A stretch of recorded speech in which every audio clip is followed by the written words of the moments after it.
yo.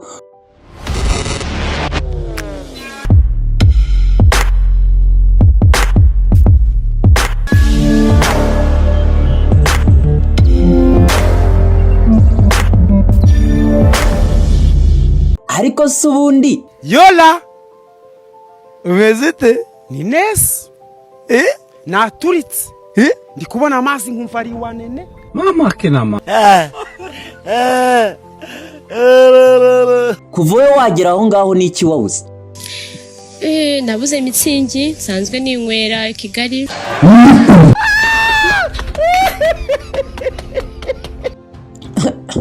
abari bagiye kubura ubuzima rero ikiraro cyabaye ikiraro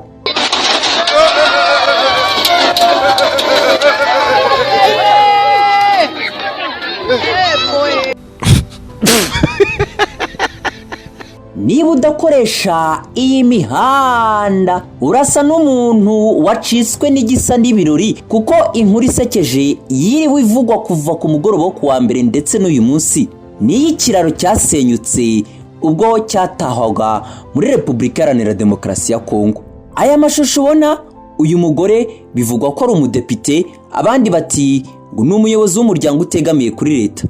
Aha yari arimo arasohoka mu modoka nziza y'umweru agiye gutaha ikiraro cyubakiwe abaturage. Ubwo yagitambukaga ari kumwe n'abandi bayobozi cyane ko ngo mu myaka yari yabanje yari yesuye ako gace agasanga kabayeho nabi gafite ikiraro kitameze neza kiyemeza ugakorera ubuvugizi. Ni ikiraro cyubatse muri komine ya Gariyema ku musozi wa Gafura.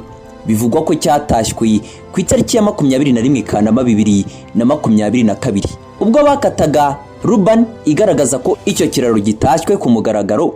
Byahise bigenda uko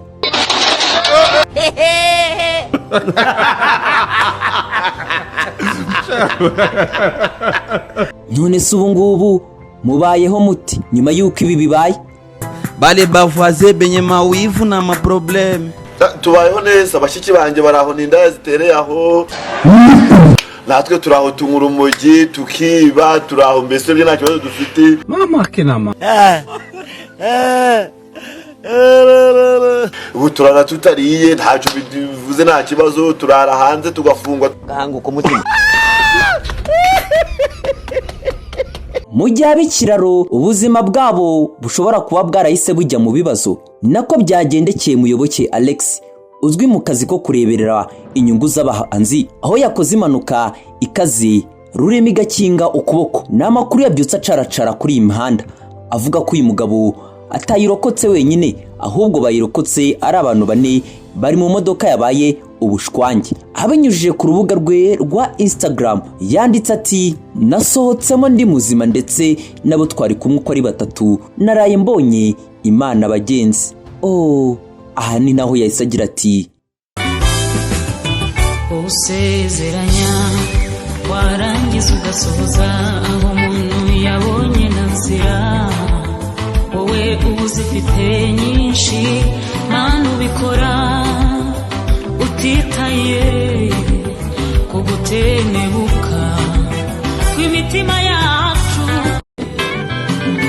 shima himbazwa amamara. Ni byinshi biba biri kuri iyi mihanda ku mugoroba wo kuri uyu wa kabiri ho. Niba twabyita gashya, niba twabyita ibiki, komisiyo ishinzwe gukurikirana imikoreshereze y'imari n'umutungo by'igihugu PAC yagize gutya ifata umwanzuro wo kwirukana umunyamategeko w'ikigo cy'igihugu gishinzwe imiturire Rwanda Housing Authority wananiwe gutanga ibisobanuro ku bibazo biri mu nshingano ze muri iki kigo. Bamwe babigira urwenya bati yasohotse uko.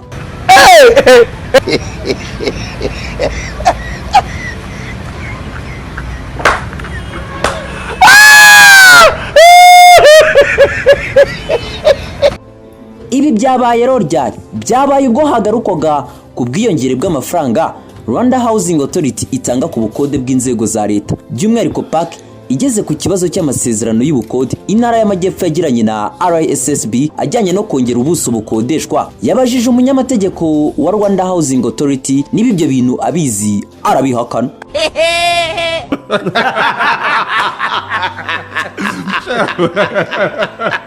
Yabajijwe niba yarasomye raporo y'umugenzuzi mukuru w'imari ya leta ivuga ku makosa iki kigo cyakoze, avuga ko atayisomye. Abajijwe icyo yaje gukora muri parke mu gihe ibijyanye n'ayo masezerano avuga ko atasomye bihuye n'inshingano ze, yahise avuga ko asaba imbabazi. Perezida wa parke Muhakwa Valence yahise asaba Rwanda Housing Authority ko uwo mukozi yakwisohokera kuko bigaragara ko atari mu mwanya ukwiye wo kuguma muri parke. Mama kenama.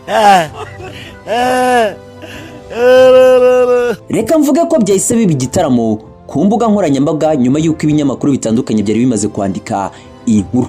Comment ziba nyinshi. Uyanti isi ikeneye abantu b'abanyakuri aho kubeshya. Ibi nabyo n'ubutwari kuvugisha ukuri aho kurya iminwa ngo abeshye.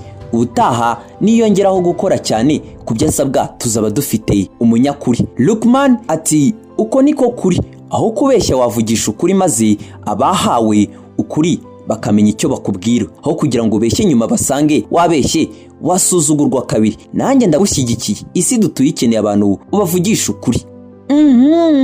Nibiba biri kuri iyi imihanda ni no agashya. Murabizi ko mu gihugu cy'u Burundi yakoze icyo bita amateka nyuma y'uko yari yahuye n'ibizazane. Tugarutse kuri The Ben wacu na Pamela, urukundo ni rwose mukanya.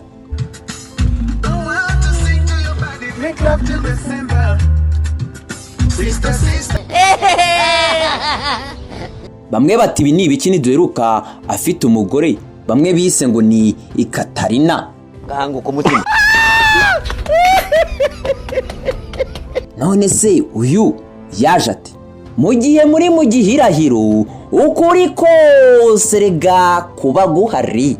Uyu mukobwa mubona yitwa Naki. Usubije ibihe inyuma uribuka ex wa Harmonize witwa Brianna wanaje mu Rwanda bikavuga ko ari mu rukundo na Kevin Kati. Uyu Naki ni inshuti ye magara cyane, ngira ngo murabibona. Icyo mutari muzi se ko bashaka ko banafitanye indirimbo na Bruce Melody ariko itarasohoka, yewe yanafatiwe amashusho. Ubwo se wumvishe ibi? We don't look as a boyfriend and girlfriend. What do we look like? Like a family. You look like a couple married 10 years ago. What the fuck? Ukumva nibi?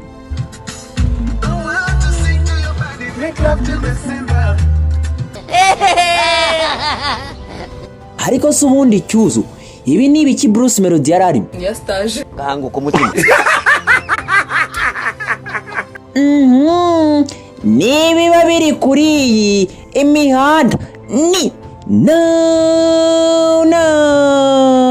Mbibutsa ngo kuri iyi mihanda twari kumwe na Inostar Studio.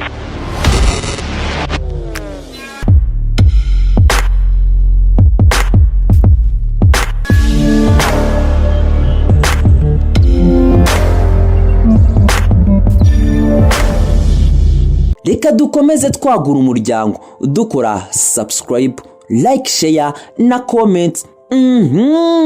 Naho ku munsi w'ejo